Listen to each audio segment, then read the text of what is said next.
Eco Radio, en donde encontrarás los mejores programas, el mejor contenido y podrás escuchar nuestra señal online www.ecoradio.com, la vitrina del talento latino. La mejor música, el mejor contenido y los mejores programas en la mejor Eco Radio, otra forma de hacer radio. Ey, Eco Radio con K. Ecoradio.com, otra forma de hacer radio. Síguenos en nuestras redes sociales, en Twitter e Instagram como @Ecoradio y en Facebook como Ecoradio. Ecoradio, otra forma de hacer radio. Estás escuchando Ecoradio.com, la vitrina del talento latino.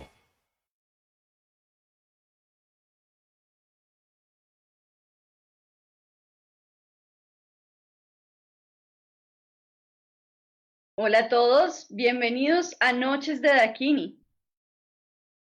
Este programa va todos los martes para que hablemos de conciencia, de los temas de cotidianidad, de sexualidad sagrada y de todas esas cosas que nos llevan a vivir mejor.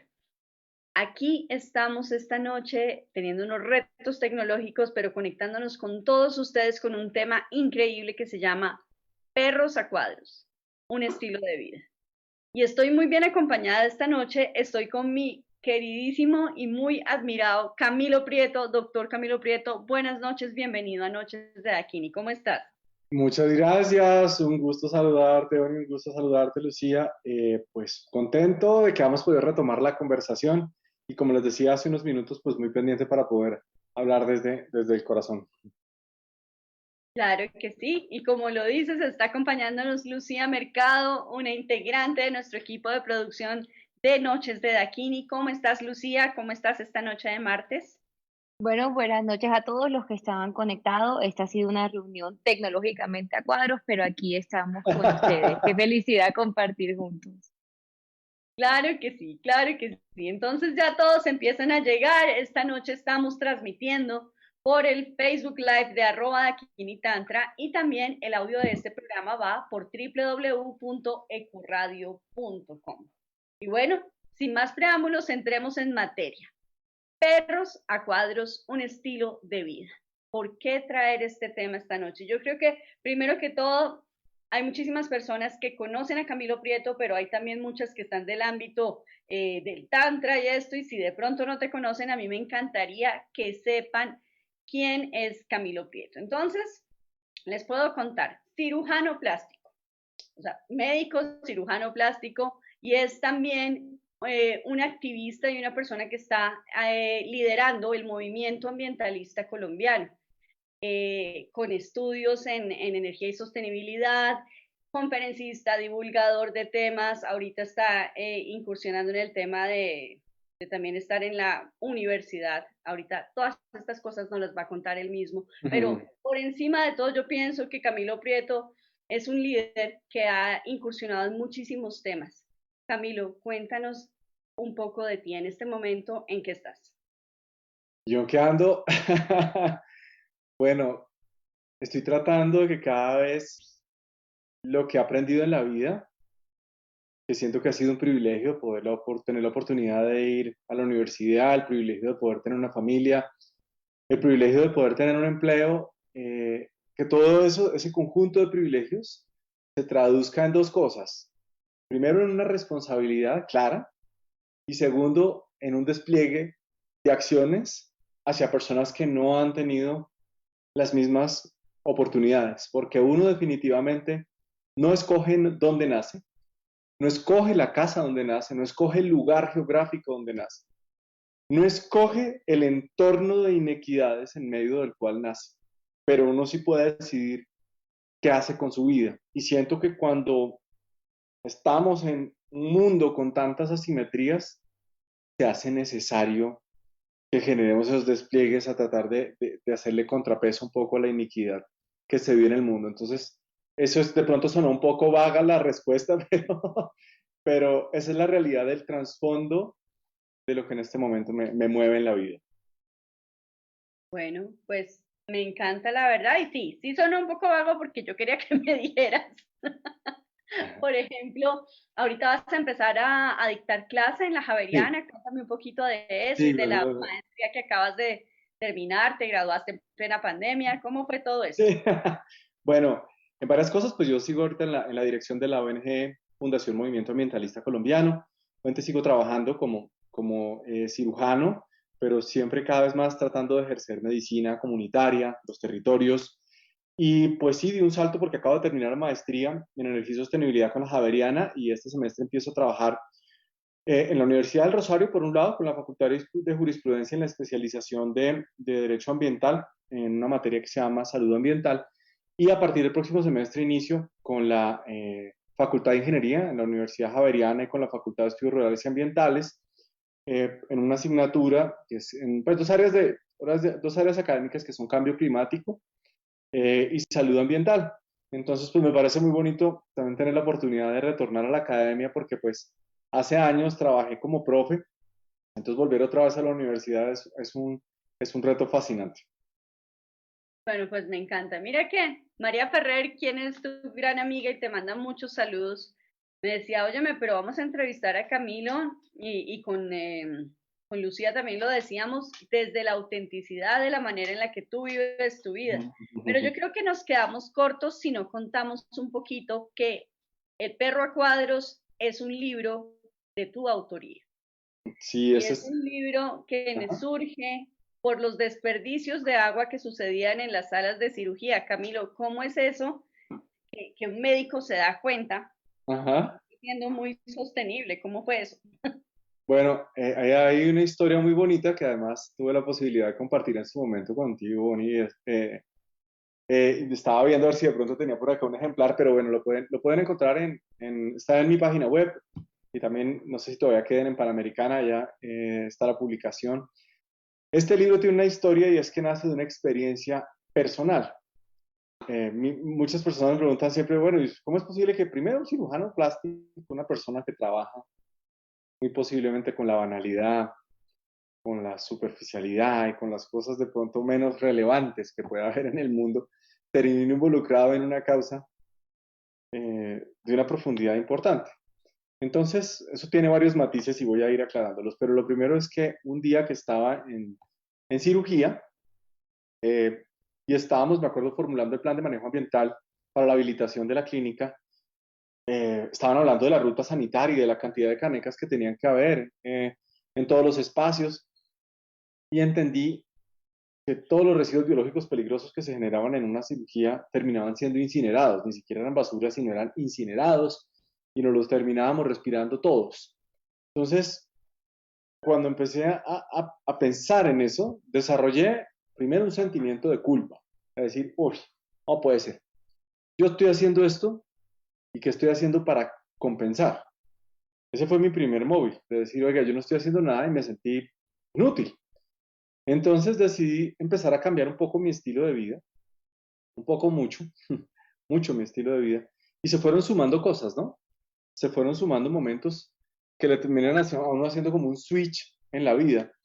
Otros dos momentos que quiero compartirles, uno de ellos estaba en el resguardo de Guambía, en el Cauca, yo hacia Silvia, Cauca. Mi destino final, yo iba para tierra adentro. Pero entonces en ese curso hacia tierra adentro, eh, dormí en el resguardo y recuerdo mucho que cuando iba a comer me dijeron, bueno, usted quiere comer, tiene que buscar su comida. Buscar su comida implicaba pescar, ir a buscar el animal. Y yo nunca había pescado y cuando saqué la trucha de un lago que había ahí, pues me dijeron, bueno, listo, ya, ahora llévesela. Y yo, pero ¿cómo así? ¿La vamos a dejar ahí? ¿Y cuánto tiempo tarda en morirse? Y me dijeron, no, muchos minutos, pero eso no pasa nada, échela en el balde y lo llevamos. Yo dije, no, pero ¿cómo va a llevar este animal vivo mientras está asfixiando? Entonces quien estaba conmigo me dijo, usted tiene que matarlo. Y yo, no, no, no, ¿cómo así que lo tengo que matar? Sí, tiene que matarlo. Entonces, pues yo no lo pude hacer y quien estaba conmigo, la persona que estaba ahí de guía, pues lo mató. Y bueno, después cuando lo tenía en el plato, pues me puse a pensar muchas cosas en cuanto a la carga de sufrimiento que a veces uno está dispuesto a tolerar enfrente. Y respeto mucho, hago un paréntesis, yo soy vegetariano, pero respeto mucho que la gente no lo sea. Con esto no me estoy aquí subiendo en un pedestal moral para hablarles, sino estoy hablando de una experiencia vital y de una experiencia personal. Cierro el paréntesis. Y entonces cuando uno va teniendo esas vivencias, bueno, hay muchas, no voy a alargarme en tantas, pero sí, digamos que esas dos se las nombro, como para contarles que hay situaciones en la vida que a uno lo marcan, que hacen que uno colisione y se confronte como ha venido desarrollando su vida. Otra de ellas que no puedo saltar de mencionarla es que la primera vez que yo fui a La Guajira, es la única vez que he ido como turista a La Guajira, de todas las veces que he viajado, tuve que confrontar lo que es un contraste entre la miseria humana y la economía de la supervivencia y la opulencia del turismo de rally, del turismo de aventura. Entonces esos contrastes en la vida lo hacen a uno pensar en qué lado quiere estar, ¿no? Y yo por ejemplo, me hice una promesa. Yo dije, yo no puedo volver a la Guajira en modo turista. Yo no puedo volver en modo de visitante, ni en modo de aventura prefabricada, sino tengo que situarme en el contexto de estas personas y tengo que ver cómo puedo hacer para aportar un poco para que la inequidad no se exprese con tanta fuerza en el planeta. Entonces, sin duda son un conjunto de, creo que la vida, el resultado de la vida de cada uno, es como una función en la cual, insisto en esa palabra, en la que colisionan diferentes situaciones. A mí hay un concepto que quiero mencionarles, que lo encontré por primera vez en Epicuro, y es el concepto de clinamen. Y es como a veces pareciera que las trayectorias están completamente determinadas. Él habla en su teoría, eso está hablando de los átomos, pero también cuando uno mira en la vida de cada uno, a veces hay circunstancias de producto de esas colisiones que hacen que la vida de uno de un clinamen, y uno empiece a tener unas lecturas diferentes de todo en su vida. Por ejemplo, mi especialidad la he ido redescubriendo y entendí que mi profesión podría ser absolutamente aburrida si me dedicaba a hacer determinado tipo de procedimientos. Entonces, por eso encontré unos que disfruto más que otros. Entonces, de tal manera que, por ejemplo, las cirugías por parto, las cirugías reconstructivas de abdomen, las cirugías que permiten que las personas puedan tener una segunda posibilidad en su vida, que mejoren su funcionalidad, que mejoren su autoestima, creo que le dan sentido a la especialidad y hacen que la medicina como terapéutica se puede expresar de una manera muy interesante cuando tienes un bisturí en la mano y cuando tienes la responsabilidad de tener no solamente ese bisturí, sino las expectativas y los sueños de las personas en tus manos. Entonces siento que ha sido como el producto de esa palabra que vuelvo y menciono, de las colisiones de la vida, las que me han ido reconduciendo por donde debo caminar. Ay, qué delicia escucharte, Camilo, de verdad. Yo creo que no soy la única que está aquí feliz. Te cuento que ya nos empiezan a saludar en los comentarios y te están mandando muchísimas saludos. Literalmente dicen, amo a este ser humano. Indudablemente es un ejemplo a seguir, dice Ani Castelblanco. Kelly Johanna dice, yo aún no soy capaz de ser vegetariana, pero estoy en el proceso y me he sentido concientizada por el doctor Camilo. Bueno, qué delicia porque empiezan a llegar muchos de tus seguidores. Este programa, bueno, qué rico que los está saludando también. Este programa pues siempre habla de esas cosas de las que se habla en Dakini, Camilo, que tú lo sabes, pero de sexualidad sagrada. Y muchas veces Sí. nos preguntan, ¿pero ustedes por qué van a hablar de este tema esta noche? Lucía, estabas levantando la mano, ¿qué nos ibas a complementar? Sí, yo siempre he pensado y creo que qué bonito también tener un médico porque es la posibilidad de uno resignificar sus tejidos y el tejido no solo corporal, que está atravesado, digamos, como lo vemos nosotros, muy desde la energía, muy desde los elementos, que ahorita podemos hablar de eso cuando entremos más a hablar de lo que hace, digamos, todo este colectivo, desde lo ambiental, sino como también es dejar que, de alguna manera, que nuestro tejido sea permeado por todas esas emociones, por esas colisiones que dice Camilo, esos eventos como de que uno mira casi como que de precipicio, ¿no? Como que me lanzo y tengo un salto de fe y cambio mi vida porque ya después de esa experiencia vital como que las tripas te dicen tú no puedes seguir viviendo como antes.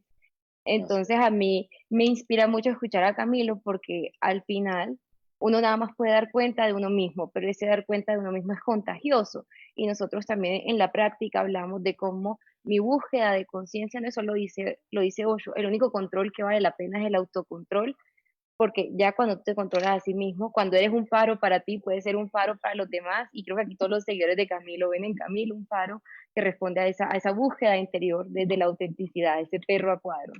Ujú. Entonces, qué bonito que podamos ir tejiendo estas dos cosas. Claro que sí, qué delicia. Más falta complementar un poco que entonces te diste cuenta también que esto era algo que de pronto no era el común, ¿no? No todas las personas somos tan conscientes del impacto que tenemos en nuestro medio y dijiste es que me siento como un perro a cuadros. ¿Cómo fue eso, Camilo? Yo creo que sí, esa expresión se la debo a un amigo que en este momento está en otra dimensión, J. Mario Valencia. Cuando yo empecé a cambiar mi vida, J me decía, oiga, usted, qué tipo tan raro como se volvió. Porque, por ejemplo, cuando comíamos, entonces llegábamos, por ejemplo, a un restaurante y yo les decía, no, mire, por favor, no me traigan individual, no lo necesito. O de pronto uno llega a un restaurante y entonces le empiezan a poner una cantidad de cubiertos, ¿no?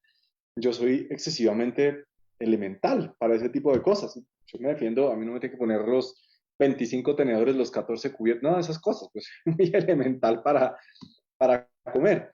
Entonces él me decía eso. Entonces un día, me acuerdo mucho que estábamos en Cartagena y me dijo, oiga, usted sí es como un perro a cuadros, me dijo así. Entonces, es un tipo raro, pero es un raro chévere, me dijo él.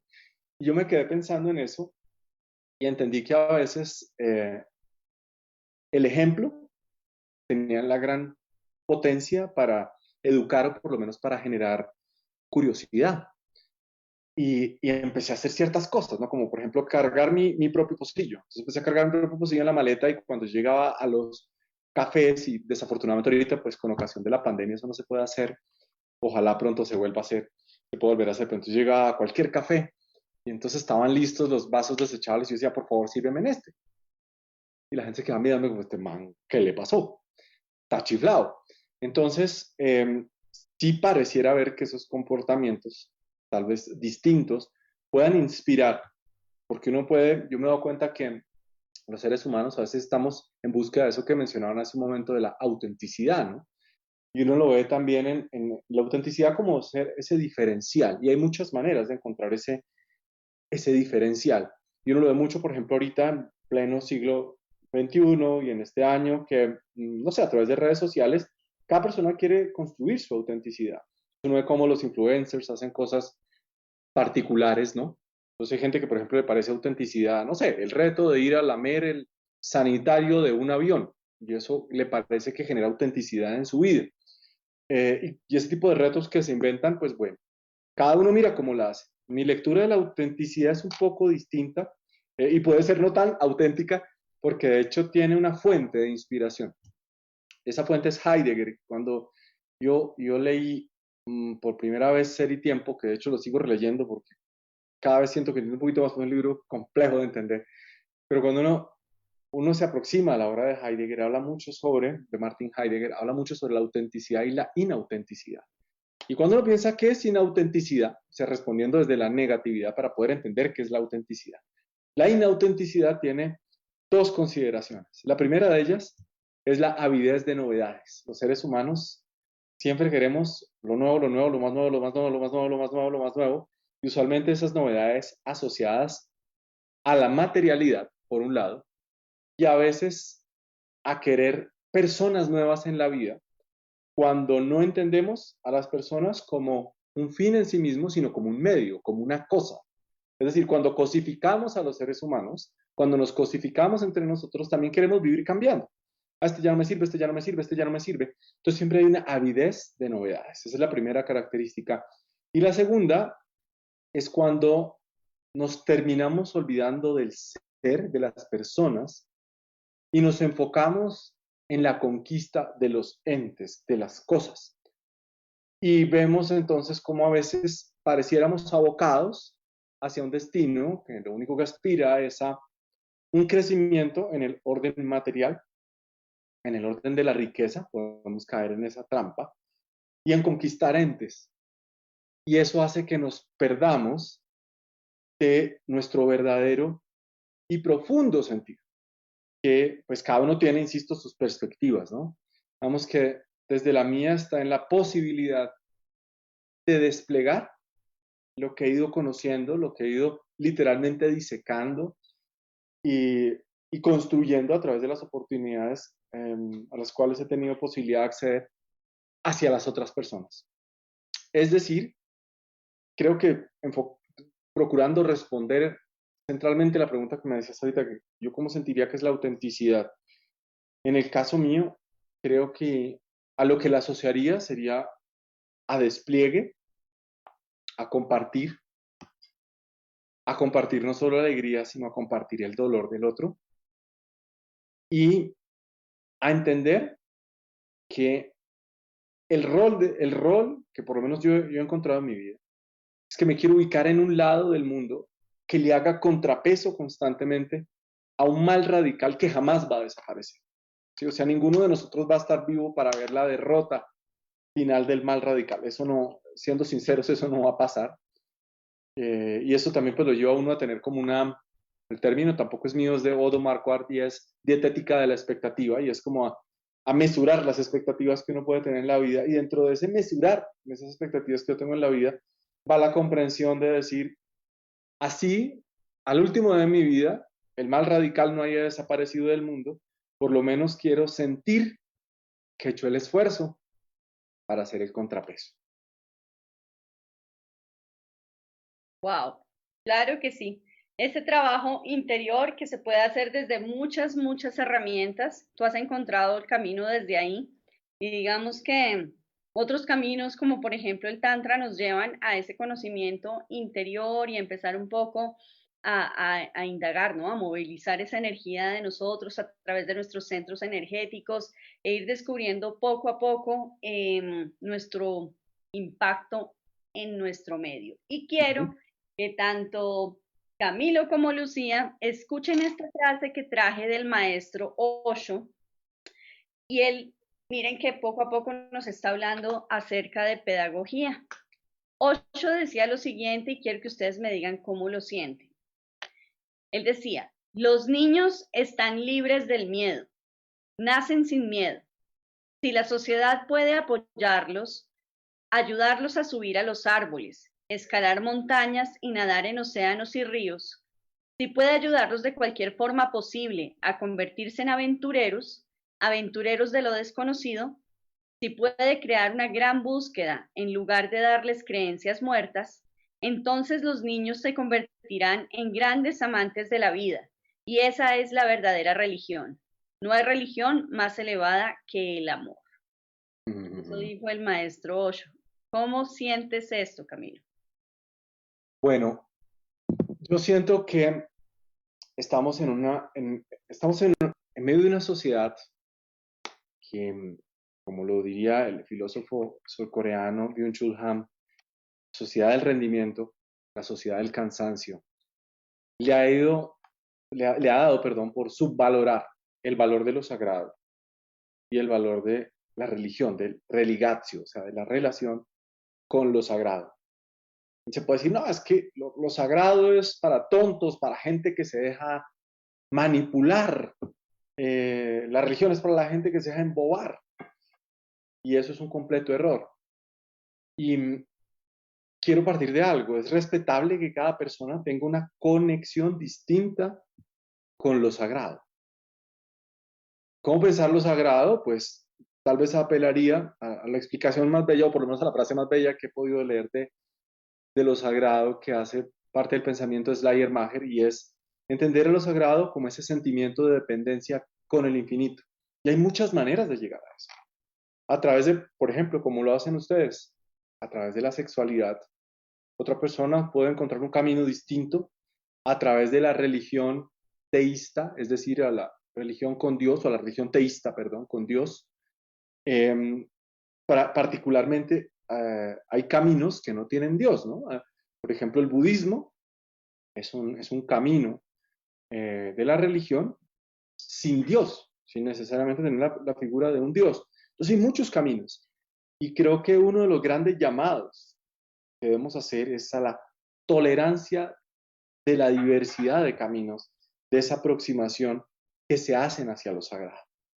Lamentablemente, la violencia que ha estado asociada a las religiones radica estructuralmente en el querer imponer el camino. Y las religiones que más violencias han desarrollado, que son las más intolerantes, lamentablemente son las religiones monoteístas, ¿no? Por querer decir, no, es el mío y no es el suyo, es mi camino, no el suyo. El suyo es una babosada, el mío es el realmente importante. Y en ese querer sacar al otro del camino y querer darle más relevancia o significado a mi camino, es donde se termina rompiendo la relación con lo sagrado. Porque no existe ni un solo camino de la espiritualidad, de lo sagrado, que apele desde sus raíces por la búsqueda de la violencia.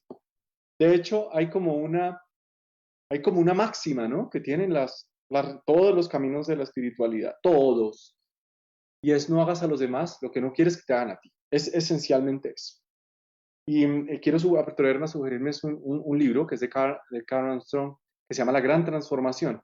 Y ahí uno puede mirar cómo, a través de la historia, esa frase que acabo de mencionar, está presente prácticamente en todas las religiones. No hay ninguna religión que te diga, mira, hazle al otro lo que no te gustaría que te hicieran a ti. Sí, o sea, esa máxima de oro no está presente. Entonces, esencialmente creo que esas búsquedas son necesarias en la vida. Y cuando la gente no las busca, desarrolla miedos, ¿no? O sea, esto lo digo con mucho respeto, es una perspectiva personal perfectamente controvertible lo que voy a decir. Me pueden empezar a escribir acá que no y me parecería chévere escuchar los argumentos. Yo siempre he creído que hay tres maneras, ¿no? De confrontar o de relacionarse con lo sagrado. Una a través de una religión, ¿sí? La otra como agnóstico, es decir, mire, yo no creo en Dios, pero estoy como a la expectativa de que de pronto sí, de pronto no, pero no pelea con Dios. Y la tercera es la visión del ateísmo. El ateísmo normalmente está en una pelea constante, está peleando, es como si estuviera peleando con Dios constantemente. Y cada uno mira en qué camino se introduce. Lo cierto es que todos los caminos de la espiritualidad, cuando los llevamos sin tratar de señalar a los demás por tener otros caminos, siempre ensanchan el espíritu. ¿Y de qué manera pueden ensanchar el espíritu? Cuando comprendemos que ese camino por lo sagrado y por la espiritualidad es a modo gimnástico.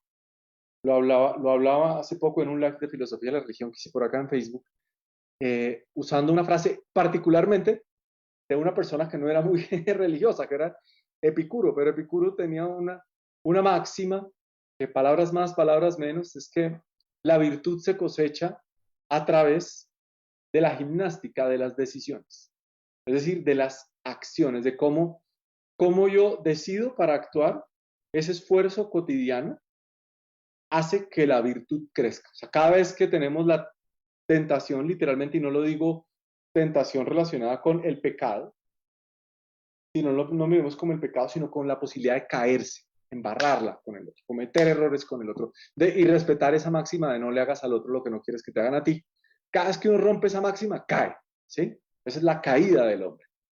Entonces, cada vez que uno cae, fractura esa confianza, ¿no? Y ahí es cuando uno tiene que hacer la gimnasia, el ejercicio de decir, no voy a dejarme caer, no voy a generarle daño al otro y lo que yo voy a buscar es respetar al otro. Claro que sí, respetar al otro. Y Lucía, ¿tú cómo sentiste la frase? ¿Cómo sientes lo que dice Osho? Yo creo que es algo enorme, ¿no? Pero creo que lo primero es que parte del amor es uno permitirse ser vulnerable. Y creo que los niños tienen eso, los niños son vulnerables ante el mundo. Tú te caíste y te raspaste y tú seguiste jugando, tú comes tierra. O bueno, yo chiquita era así, como que yo llegaba del colegio toda raspada siempre. Yo, ay, mami, me caí otra vez en el recreo. Y es uno permitir nuevamente esa caída, permitir, creo que lo más valioso, ese valor aventurero del niño es esa inocencia de uno abrirse a ver el mundo por primera vez, ¿no? Yo creo que en las pocas cosas donde uno podría usar la metáfora del turismo de una buena manera es como ver el mundo con los ojos de turista, es como permitirte asombrarte por la vida, por el mundo en sí mismo. Y creo que al final, cuando Osho nos invita a ser como niños, es no olvides que tu mirada igual siempre puede ser inocente, ¿no? Hay una metáfora de, bueno, de un monje budista sobre lo que uno se carga. Entonces uno cuando tiene la vista cargada también no se permite esa sensación hacia el mundo. Y al final ese amor es uno darse cuenta que esto también lo dicen muchos los astrólogos, ¿no? Como pasa arriba en los planetas, pasa abajo. Yo siento que con la naturaleza es lo que pasa al frente, pasa en mí, ¿no? Cuando contaminamos el medio ambiente, nos contaminamos a nosotros. Y eso pasa en todos los niveles, en el nivel material del consumo, pero en el nivel energético, en el nivel afectivo. Entonces es una invitación a repensar cómo también esa apertura y esa vulnerabilidad ante el mundo que Camilo también mencionaba como la fractura, es al final un quiebre por donde puede entrar la luz, por donde yo puedo abrir unos ojos sutiles, diría Osho, a percibir el mundo de otra manera. Qué lindo ese punto, además, porque, pues bueno, cuando yo traje la frase, lo que pensé un poco fue como que todos esos procesos de meditación que nos llevan como a parar, y de pronto aquí, Camilo, te cuento que le hablamos a un oyente nulo, y con muchísimo cariño decimos oyente nulo es a quien de pronto está un poco como haciendo zapping en su teléfono y se encuentra con un programa que se llama Perro a Cuadros, de Noches de Daquín, y dice esta gente de qué está hablando.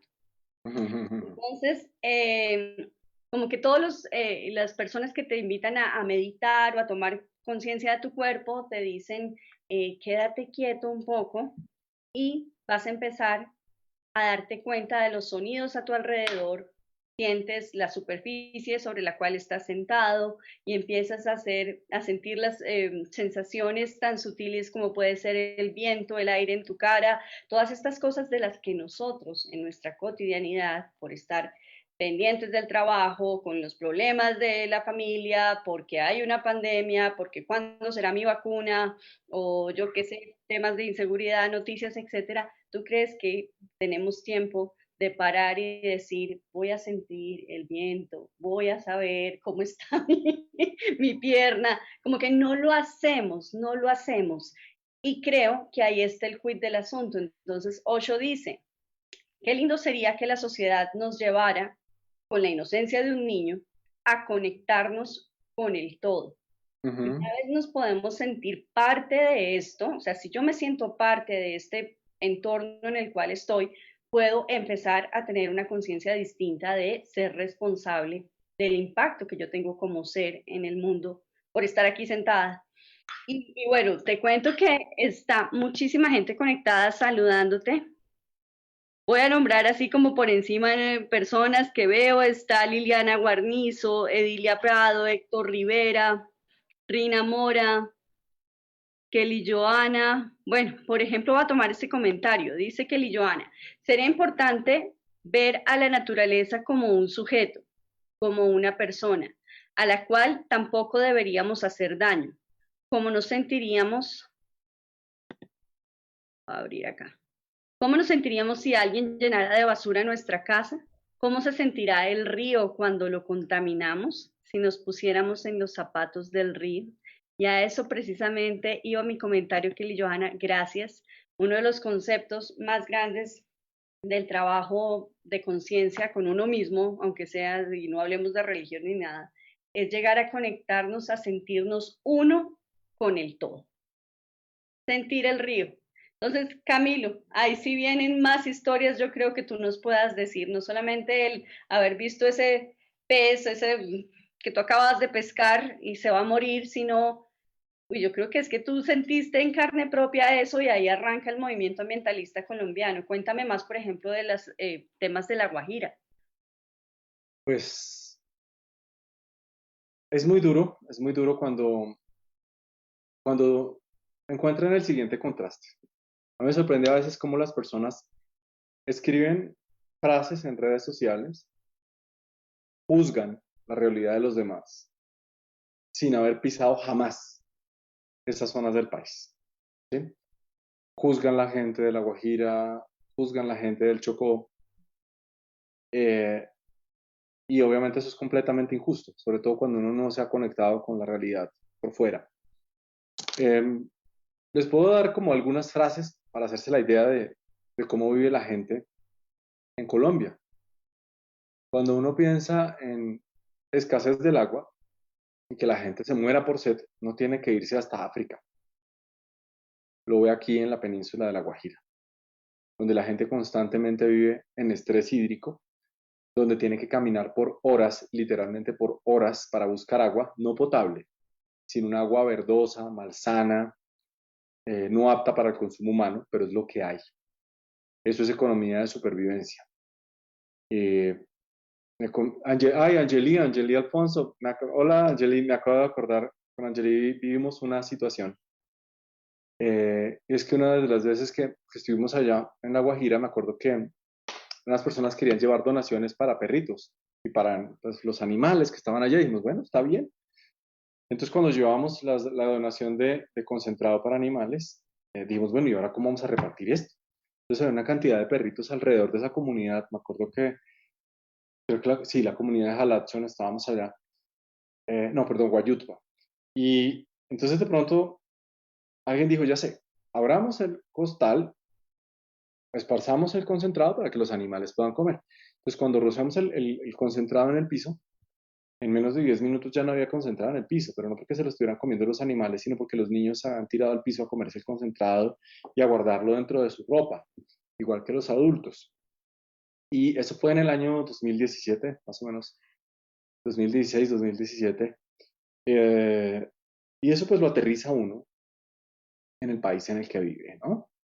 A veces creemos que es que todo el mundo, ¿no? Pues todo el mundo tiene Zoom, todo el mundo tiene un computador enfrente, pero así no es.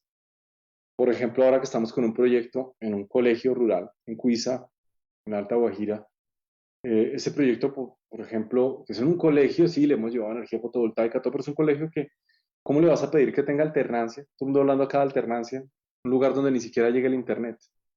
¿Cómo le pides alternancia a un colegio así? Que tenga los protocolos de lo, bla, bla, bla, ¿cómo se los pides? Cuando ni siquiera llega el internet, cuando los profesores no les han pagado a todos, complicado. Y vamos a otro lugar del país, Timbiquí. Timbiquí, Cauca, es un municipio de 21.000 habitantes. En Timbiquí no hay agua potable. En Timbiquí el hospital funciona con agua lluvia. Y en Timbiquí la última prueba de PCR para diagnosticar COVID-19 se hizo en junio del año pasado, así como lo escuchan, junio de 2020. Y ahí, por el mismo Pacífico, que es la zona del planeta donde más llueve, Chocó tiene más de 530.000 habitantes y ninguno de los 30 municipios tiene acceso efectivo al agua potable. Dile a la gente que se lave las manos, que se lave bien las manos. ¿Cómo? Listo, ellos lo intentan. Pero entonces decir, claro, es que esa gente es indisciplinada, es que esa gente, cuando se hacen esas afirmaciones, están completamente desconectadas de la realidad vital de otros seres humanos. Entonces, cuando tú vas allá y dices, bueno, espera, si están en un departamento que tiene 530.000 habitantes, no hay un banco de sangre en este departamento. La gente no tiene acceso efectivo al agua potable. ¿Yo quién soy para juzgar todo lo que ellos tienen que hacer para sobrevivir? Entonces, yo respeto quien quiera estar en el rol del juicio, de ser el juez. Yo eso lo respeto. Yo siento que quiero invertir más tiempo de mi vida en actuar y en ver cómo puedo apoyar. Porque yo creo que ya la sociedad tiene suficientes jueces para decir quién hace bien, quién hace mal, y sobre todo que los escenarios de las redes sociales muchas veces se convierten en eso, ¿no? En el empoderamiento, muchas veces desde perfiles anónimos, desde esas trincheras digitales o desde esos pedestales morales que cada uno de estos perfiles se para y dice quién está actuando bien y quién está actuando mal. Ya hay mucha gente haciendo eso, y lo respeto, pero yo prefiero ir allá como muchos otros ciudadanos de Colombia, no solamente en estos territorios, sino en otros lugares, a untarme, literalmente me encanta esta expresión del filósofo argentino José Pablo Feynman que dice untarse del barro de la historia. Pues cuando tú entras en contacto con las historias de las personas y te conectas con su necesidad y con su dolor, dices, el mundo va más allá de lo que uno ve en el computador, el mundo va mucho más allá de lo que se ve en las noticias. Y creo que de esa manera, cuando uno se convierte en un agente, ¿no? En un agente de cambio, aunque sea a una escala muy reducida e imperfecta, tal vez eso lo impulsa a uno a querer seguir caminando y a querer seguir haciendo más cosas. Claro que sí, Camilo. Pues es que mira que precisamente yo creo que cuando empezamos ya a subir un poco en nuestra energía llega este chakra que es el Manipura, en el cual vamos a como a resumir todas las acciones que podemos hacer. ¿Cómo llega a ti esta idea de hacer, crear y liderar un movimiento que está empoderando gente a nivel nacional? ¿No es así? O sea, yo creo que conozco el movimiento ya hace unos años y sé que sigues haciendo un trabajo maravilloso. Como, aparte de concientizar, ¿cómo hacer que empecemos a actuar, Camilo? Creo que, no sé si estás de acuerdo conmigo, Lucía, en que ya hemos hablado mucho. Se ha hablado mucho de que todos tenemos que tener responsabilidad y creo que es como voz populi, todos dicen que hablamos de eso, pero ¿qué estamos haciendo? Entonces, preguntarle a Camilo, ¿qué hacemos? Realmente, ¿y qué hacemos para ese oyente nulo? ¿Qué hacemos en la cotidianidad? Sí, yo pienso que el primer asunto es revelarse. Yo quiero invitarlos Revelarse. ¿Cómo es a eso? revelarse. Revelarse lo voy a decir en dos sentidos. En el hecho de ser rebelde y en el hecho de no aceptarse en una fotocopia y de no ser uno más, de no ser ni el número, un número entre el mundo, un número ahí que se diluye, sino a ser rebelde y construir su propia historia. Y una historia que también se revele ante el llamado de esta sociedad del rendimiento y de la sociedad del cansancio, de cada vez aislarse más y de cada vez olvidarse del dolor del mundo y de cada vez tratar de vivir el día como si fuera el último de la vida y solo querer coleccionar experiencias bonitas.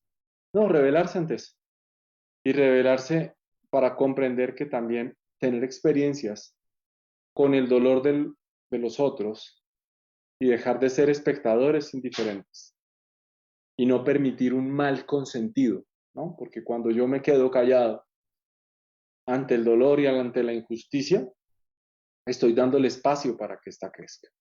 Revelarse también implica que ante el silencio de la institucionalidad, ante el silencio de los poderosos, ante la inequidad, los ciudadanos tenemos el imperativo ético de tomar la palabra. Ese es el rebelarse en un sentido, en el de la rebelión. Y el de rebelarse en otro sentido analógico, y es en el de pensar en el rollo fotográfico. ¿Por qué? Veámoslo de esta manera. Nuestra vida es una captura de instantes constantemente, ¿no? Un parpadeos. Y a mí me encanta esa perspectiva que tiene del instante Soren Kierkegaard. De hecho, tiene un libro muy lindo, se los recomiendo, que se llama El Instante. Es un libro chiquito. Chiquito, pero complejo, pero muy lindo. Y Soren Kierkegaard habla mucho del instante como parpadeo. Él lo llama el Augenblick, que es como se dice parpadeo en danés. Y esa colección de instantes que cada uno de nosotros tiene se van guardando y se van guardando en el corazón. Y si tomamos la decisión de revelarlos, es decir, de explorarlos, sacarlos y mirarlos al detalle, cada uno de esos recuadros nos pueden evocar sin duda recuerdos, pero no nos podemos quedar ahí, sino tenemos que ver cómo esos recuerdos que se van revelando en emociones terminan también revelándose en acciones. Voy a poner un ejemplo. Todos hemos experimentado injusticias y maltratos, seguramente en la vida, por parte de la sociedad, por parte de muchas cosas. Por ejemplo, uno de niño puede haber experimentado bullying normal. O sea, yo no creo que ninguna de las personas que ahorita esté conectada no experimentó bullying de pequeño. O sea, no lo creo. Y uno con el bullying puede hacer dos cosas cuando revela su rollo. Y puede decir, o el bullying me volvió otro maltratador, ¿verdad? Entonces yo traduzco mis emociones, acciones, entonces tengo rabia y la traduzco en más maltrato. O cuando yo revelo esas emociones, digo, yo no quiero que a otros les pase esto. Y entonces más bien me transformo en quien denuncia la injusticia, quien se opone a la injusticia y quien actúa confrontando la injusticia. Entonces, cuando ya tienes eso, esas dos maneras analógicas de ver la rebelión, ahí tú decides qué haces con tu vida. Y cuando ya tienes esos dos instrumentos analógicos de la rebelión, dices, carajo, sin duda es imposible que yo mantenga una relación de confrontación con el mundo. Y ahí siento que el gran llamado a ese ser y estar en el mundo debe radicar más en el cuidado y en la compensación que en la transformación y simplemente en el consumo de lo que vamos encontrando en el mundo. Algo a lo que sí debemos renunciar es a ver el mundo como nuestra máquina de los deseos, en la que tomamos y tomamos y tomamos y tomamos, destruimos, transformamos y no le retornamos nada. Entonces, ciertamente esa rebelión también nos hace un llamado al retorno, insisto en esa palabra, en compensar lo que hemos ido tomando.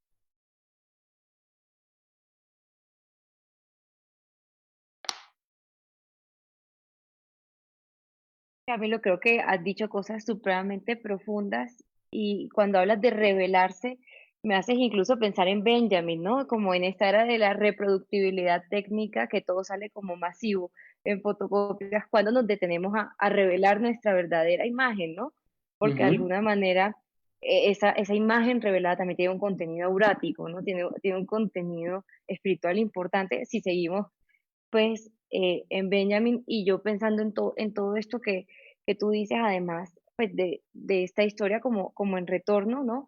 También cambia la forma en la que uno de alguna manera también hace memoria, ¿no? Cuando tú dices, bueno, ante el dolor de los demás, creo que todos los que están aquí también de golpe piensan en Susan Sontag, ¿no? ¿Cómo representamos el dolor de los demás?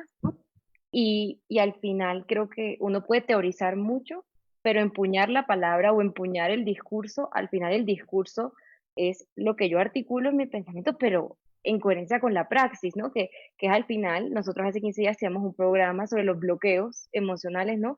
Cómo estamos articulando lo que hay en nuestra cabeza, a nuestro corazón y lo materializamos en la realidad, que es ese devolver que tú planteas y yo creo que sería muy importante recordar a la audiencia que en realidad no hay acción pequeña, ¿no? Creo que al final las grandes transformaciones son cambios pequeños, consistentes, que se pueden mantener. Creo que ya somos varios los que llegamos con el pocillo, como tú comentabas, a la cafetería, o los que ya cambiamos incluso nuestro cepillo de dientes por uno de bambú. Y no se trata de consumir a la loca, sino de consumir con conciencia. Y a mí me gustaría mucho, yo creo que a Connie también, que nos dieras de pronto tres acciones que uno pueda sostener en su día a día de cómo le retribuyo yo a la tierra, que al final soy yo, ¿no? Porque todos volvemos a la semilla. Los indígenas tienen una expresión muy linda que es, yo planto como parte de mi placenta en la tierra porque ahí volveré, ¿no? Esa es mi madre. Entonces yo creo que tres acciones como para pensar en compensar antes de volver donde estamos sembrados, que tú nos puedas dejar, sería espectacular que podamos hacer a diario. Bueno, bien, pues yo pienso que hay una primera palabra que tal vez no sea la más chévere, pero es necesaria. Y es que parte de la rebelión implica incomodarse. O sea, tú no te puedes rebelar estando en la comodidad. Y entonces hay que sacudirse. Y uno va encontrando diferentes, dependiendo cada uno cómo lleve su vida, porque en esto no hay absolutos ¿cómo les digo yo?, de acciones en concreto. Sí, voy a poner un ejemplo. Yo podría decirles, bueno, mañana cuando se levanten, usen el agua helada y no utilicen el agua con el calentador para que no desperdicien gas natural, metano ahí mientras se va quemando, ¿no es cierto? Y generen más emisiones y además desperdicien agua, entonces váyanse con agua helada. Por ejemplo, yo disfruto bañarme con agua helada. Es un poco loco, pero yo disfruto bañarme con agua helada. Entonces no puedo convertir esto en un universal, porque, por ejemplo, habrá personas que o les hace daño el agua fría, en fin. Pero ¿a qué voy con ese ejemplo? Que uno puede encontrar diferentes alternativas en la que se vuelva mucho más, creo que la palabra es mesurado. ¿Sí? Eso es lo primero. Entonces, mesura. Y hay que preguntar siempre, ¿necesito hacer esto? ¿Necesito esto realmente para estar feliz? Entonces, Tal vez no. Entonces ahí va la primera, mesura. Y viene otro elemento, me dijiste tres, estoy tratando de buscar los dos. Primero es mesura. El segundo es retornar al deleite de lo básico. Y el deleite de lo básico implica contemplar, aprender a contemplar. Eso lo ve uno mucho en los niños, ¿no?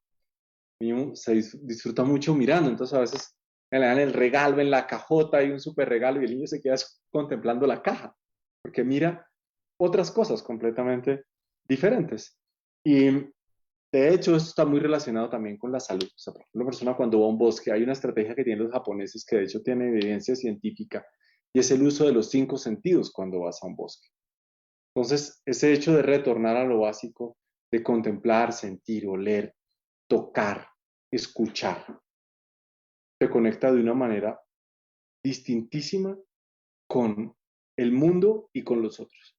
Y eso sin duda cambia. Miren que vamos sumando esos dos que les voy diciendo. El primero, les dije, es la mesura. Este segundo, que es el retorno a lo básico. Y el tercero, que tiene que ver con la compensación.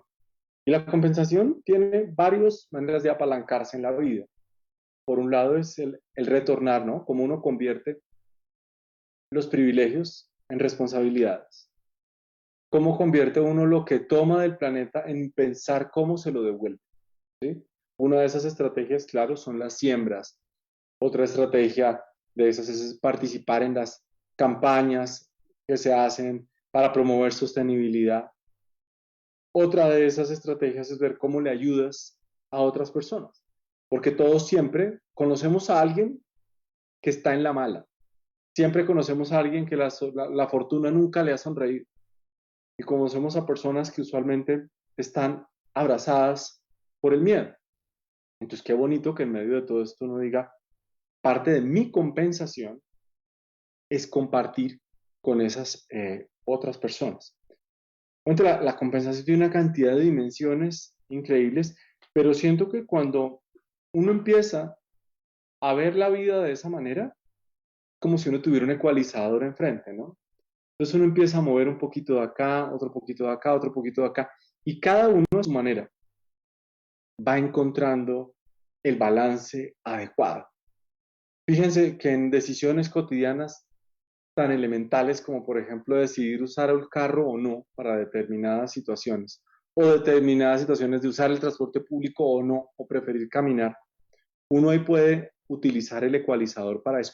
En las decisiones de consumo, uno está en un restaurante, voy a poner un ejemplo, y entonces resulta que tiene tres opciones, voy a ponerles tres opciones. Entonces la persona tiene en el menú la posibilidad de el salmón, tiene de pronto la posibilidad de una trucha cultivada localmente, y dice, bueno, yo quiero, para este ejemplo lo pongo pues para las personas que consumen animales. Y dice, bueno, ¿qué pasa si yo me como el salmón? ¡Qué delicia! Pero me fascina el salmón, qué rico. Pero resulta que para ponerle ese plato de salmón, para poner ese cuerpo de ese animal que tuvieron que haber traído desde Chile o desde Noruega, acá a Colombia, se demandó muchísima energía para poderlo traer congelado y podérselo poner en el plato. Entonces termina el planeta gastando más energía, todo el sistema productivo, en la energía, más energía que en la energía que va a poder obtener la persona cuando se come ese salmón. Y si lo comparamos solamente con la trucha o la tilapia que ha sido criada localmente, pues evidentemente genera mucho menor impacto esa trucha que la gente tiene ahí. Pero si de pronto la gente tiene otras sensibilidades y dice, oiga, pero espere, yo tengo la manera de reemplazar ese animal. Y ya esto no tiene tanto que ver con ciencia, sino más con ciencia, sino más con ética. Y cuando hablo de ética no estoy hablando bueno o malo, sino estoy hablando desde algunas características y patrones de vida que uno adopta, frente a su relación con los demás, frente al mundo. De pronto dice, no, yo quiero bajar mi carga como de sufrimiento que puedo generar en el mundo. Y digo, no, yo no me como eso, yo prefiero buscar una dieta alternativa. Entonces, cada una de esas decisiones, fíjense que, insisto, no quiero llamarlas buenas o malas, sino son diferentes caminos en los que cada uno puede empezar a mover esos palitos del ecualizador que ahora les hablaba. Y yo considero que esos serían como esos tres elementos con los cuales podemos ir generando esa mejor frecuencia para para poder mejorar nuestra relación con el mundo. Gracias, gracias Camilo, porque definitivamente creo que nos dejas ahí estos aportes tan grandes. Te cuento que hay mucha gente escribiéndote, yo sé que lo estás viendo también. Ani Castelblanco nos dice, somos invitados en la tierra no es nuestra, a ella volveremos. Y bueno, Kelly nos hacía un resumen un poco. Lina Novoa, las decisiones de consumo son vitales para el cambio. Y hay un comentario de Silvia Paredes que dice, el deleite de lo básico. Sí, ese es. Y es que eso sí es Tantra. Nosotros aquí hablamos del gozo. Todo esto para que el ser conscientes, el, no sé, vivir mi vida de una forma vital, tantas cosas que podemos hacer, si no nos llevan a estar disfrutando más, Camilo, yo creo que no nos están llevando a ningún lado. Y pensaba que al principio del programa hablábamos, y pues ya para empezar a cerrar un poco, de ese impacto que tenemos nosotros en el medio ambiente en el que estamos. Pero si yo te la volteo y te digo, Camilo, es que estamos dejando un impacto y sobre todo todo lo que tú estás liderando y con todos los comentarios que te están haciendo aquí, ¿cuál es el impacto que tú estás dejando en la humanidad, Camilo? ¿Tú qué podrías decirme? No, yo siento que muy pequeñito, yo siento que es minúsculo, siento que falta mucho por hacer, siento que el tiempo seguramente no va a dar para todo lo que quisiera hacer, todo lo que sueño. Pero por lo menos quiero creer que estoy como en esa búsqueda constante que hasta el último día de mi vida, de la pelea, voy a retornar a algo que estaba diciendo al principio, por ubicarme en un lugar. Y es en el lugar que siempre le haga contrapeso a la injusticia y siempre le haga contrapeso al daño. Ahí es donde yo quiero estar presionando constantemente. Seguramente con acciones muy limitadas, como siempre lo digo, acciones imperfectas, acciones que seguramente no le van a cambiar el sentido a la historia del mundo ni al planeta, porque yo podría desaparecer mañana y el mundo seguiría siendo exactamente igual. Pero sí considero que en la medida en que la vida de cada uno de nosotros inspire, hay una energía vital y hay una pulsión que camina hacia abrazar la vida y a tratar de enlentecerle o dificultarle un poquito, aunque sea, la tarea, esa pulsión del mal y la presencia del mal en el mundo. Entonces, ahí es donde yo siento que limitadamente con lo que puedo hacer me ubico. Gracias, gracias. Bueno, Lucía, ¿qué quieres decirle a Camilo? ¿Qué crees que dejamos? Este programa me ha parecido maravilloso. ¿Con qué te quieres despedir hoy, Lucía? Pues mi querida Bonnie, yo creo que podemos cerrar con una frase yo creo que puede ser de Whitman, ¿no? Que a veces él dice, si no me encuentras, búscame bajo la suela de tus zapatos. Nosotros no somos otra cosa que el recorrido que dejamos por la tierra, que el recorrido que dejamos también en los demás. Entonces, que esos pasos que demos, que ese caminar, ojalá sea cada vez más amoroso, más consciente y sobre todo más presente, despertar, no solo abrir los ojos, entonces aprovechemos que estamos vivos para desde la autenticidad y del amor brindar lo que podamos al mundo.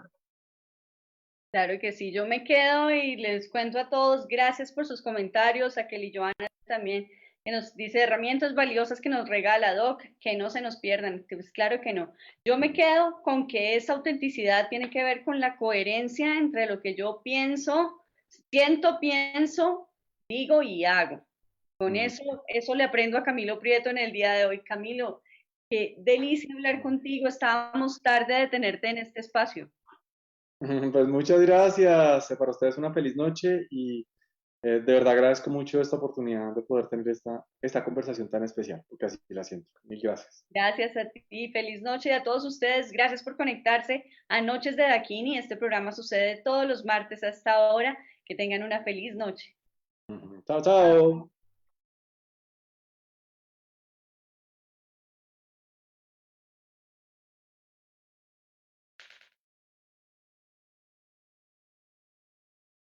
El mejor contenido, los mejores programas y la mejor música suenan en www.ecoradio.com. Ecoradio.com amplía sus fronteras digitales. Por eso te invitamos a que te suscribas a nuestro canal de YouTube Ecoradio, en donde encontrarás los mejores programas, el mejor contenido y podrás escuchar nuestra señal online